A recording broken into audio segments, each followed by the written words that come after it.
নমস্কার বন্ধুরা, গল্পের ঝুড়িতে আপনাদের সকলকে স্বাগত জানাই। আমি আবার এসে গেছি রবীন্দ্রনাথ ঠাকুরের সমাপ্তি গল্পের পঞ্চম পরিচ্ছেদ নিয়ে। তো শুরু করা যাক। সেদিন সমস্ত দিন বাহিরে ঝড় বৃষ্টি এবং ঘরের মধ্যেও অনুরূপ দুর্যোগ চলিতে লাগিল। তাহার পরদিন গভীর রাত্রে অপূর্ব মৃন্ময়ীকে ধীরে ধীরে জাগ্রত করিয়া কহিল, মৃন্ময়ী, তোমার বাবার কাছে যাবে? মৃন্ময়ী সবেগে অপূর্বর হাত চাপিয়া ধরিয়া সচকিত হইয়া কহিল, যাব। অপূর্ব চুপি চুপি কহিল, তবে এসো, আমরা দুজনে আস্তে আস্তে পালিয়ে যাই। আমি ঘাটে নৌকা ঠিক করে রেখেছি। মৃন্ময়ী অত্যন্ত সকৃতজ্ঞ হৃদয়ে একবার স্বামীর মুখের দিকে চাহিল। তারপর তাড়াতাড়ি উঠিয়া কাপড় ছাড়িয়া বাহির হইবার জন্য প্রস্তুত হইল। অপূর্ব তাহার মাতার চিন্তা দূর করিবার জন্য একখানি পত্র রাখিয়া দুইজনে বাহির হইল। মৃন্ময়ী সেই অন্ধকার রাত্রে জনশূন্য নিস্তব্ধ নির্জন গ্রাম্য পথে এই প্রথম স্বেচ্ছায় আন্তরিক নির্ভরের সহিত স্বামীর হাত ধরিল।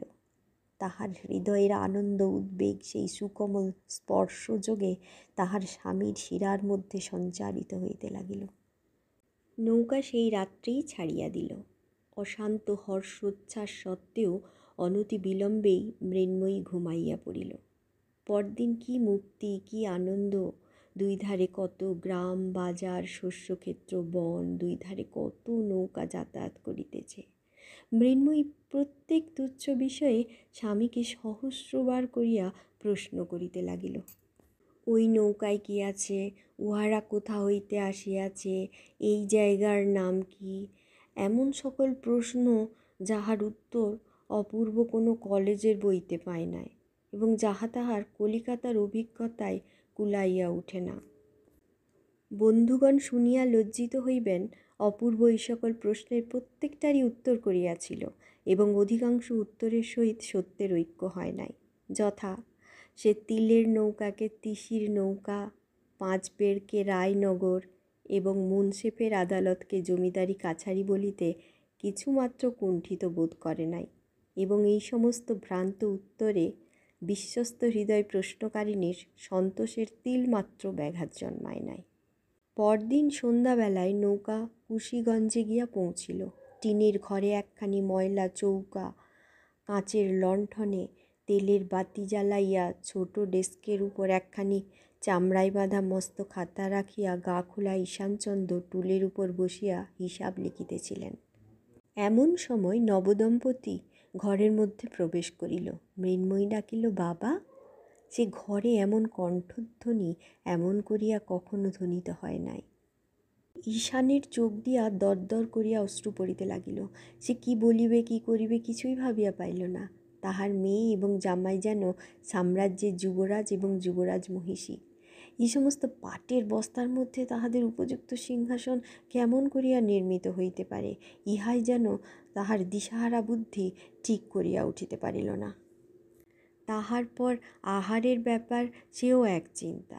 দরিদ্র কেরানি নিজ হস্তে ডাল ভাতে ভাত পাক করিয়া খায়। আজই এমন আনন্দের দিনে সে কি করিবে, কি খাওয়াইবে? মৃন্ময়ী কহিল, বাবা, আজ আমরা সকলে মিলিয়া রাঁধিব। অপূর্ব এই প্রস্তাবে সাতিশয় উৎসাহ প্রকাশ করিল। ঘরের মধ্যে স্থানাভাব, লোকাভাব, অন্নাভাব, কিন্তু ক্ষুদ্র ছিদ্র হইতে ফোয়ারা যেমন চতুর্গুণ বেগে উত্থিত হয়, তেমনি দারিদ্র্যের সংকীর্ণ মুখ হইতে আনন্দ পরিপূর্ণ ধারায় উচ্ছ্বসিত হইতে লাগিল। এমনি করিয়া 3 দিন কাটিল। 2 বেলা নিয়মিত স্টিমার আসিয়া লাগে, কত লোক, কত কোলাহল। সন্ধ্যাবেলায় নদী তীর একেবারে নির্জন হইয়া যায়। তখন কি অবাধ স্বাধীনতা! এবং 3 জনে মিলিয়া নানা প্রকার জোগাড় করিয়া ভুল করিয়া এক করিতে আরেক করিয়া তুলিয়া রাঁধা বাড়া। তাহার পরে মৃন্ময়ীর বলয় ঝঙ্কৃত স্নেহহস্তের পরিবেশনে শ্বশুর জামাতার একত্রে আহার এবং গৃহিণীপনার সহস্র ত্রুটি প্রদর্শনপূর্বক মৃন্ময়ীকে পরিহাস ও তাহা লইয়া বালিকার আনন্দ কলহ এবং মৌখিক অভিমান। অবশেষে অপূর্ব জানাইল, আর অধিক দিন থাকা উচিত হয় না। মৃন্ময়ী করুণ স্বরে আরও কিছুদিন সময় প্রার্থনা করিল। ঈশান কহিল, কাজ নাই। বিদায়ের দিন কন্যাকে বুকের কাছে টানিয়া তাহার মাথায় হাত রাখিয়া অশ্রু গদগদ কণ্ঠে ঈশান কহিল, মা, তুমি শ্বশুর ঘর উজ্জ্বল করিয়া লক্ষ্মী হইয়া থাকিও, কেহ যেন আমার মিনুর কোনো দোষ না ধরিতে পারে। মৃন্ময়ী কাঁদিতে কাঁদিতে স্বামীর সহিত বিদায় হইল এবং ঈশান সেই দ্বিগুণ নিরানন্দ সংকীর্ণ ঘরের মধ্যে ফিরিয়া গিয়া দিনের পর দিন, মাসের পর মাস নিয়মিত মাল ওজন করিতে লাগিল। ঠিক আছে বন্ধুরা, আজকের মতো এখানেই বিদায় নিচ্ছি। কালকে আবার নিয়ে চলে আসবো পরের অংশটুকু। সবাই সুস্থ থেকো, ভালো থেকো, আনন্দে থেকো। টাটা।